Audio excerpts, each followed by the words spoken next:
À Pékin, cela faisait bien longtemps que l'on n'avait pas vu un ciel aussi bleu et ce n'est pas un hasard de la météo. La capitale chinoise accueillait cette année l'APEC, un forum économique pour les pays asiatiques et les États-Unis, puisqu'Obama était également invité.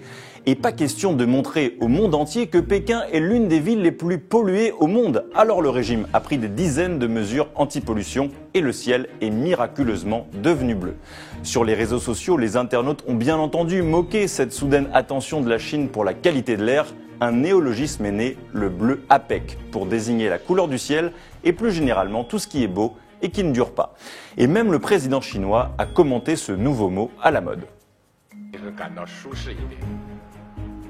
These days, the first thing I do in the morning is to check the air quality in Beijing, hoping that the smog won't be too bad, so that our distinguished guests will be more comfortable while you are here.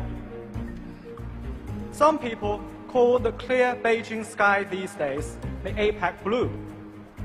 I hope and believe that with persistent efforts, the APEC blue will be here to stay.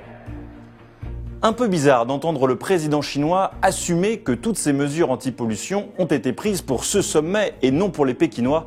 Dans le détail, le régime a tout de même demandé aux fonctionnaires de la région d'arrêter de travailler pendant quelques jours, a fermé des milliers d'usines et a interdit aux particuliers se trouvant dans un rayon de 5 km autour du sommet de l'APEC d'utiliser du bois pour se chauffer.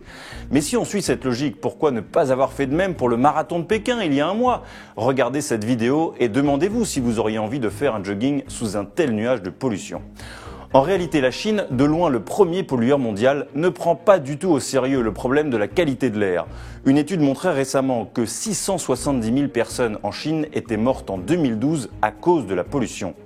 Ce mercredi, la Chine s'est engagée sur une mesure qualifiée d'historique sur le climat, atteindre un pic de ses émissions de gaz à effet de serre pour 2030, c'est-à-dire que la pollution en Chine ne baissera pas avant 16 ans. Tant mieux pour l'image de la Chine, tant pis pour les poumons des Chinois.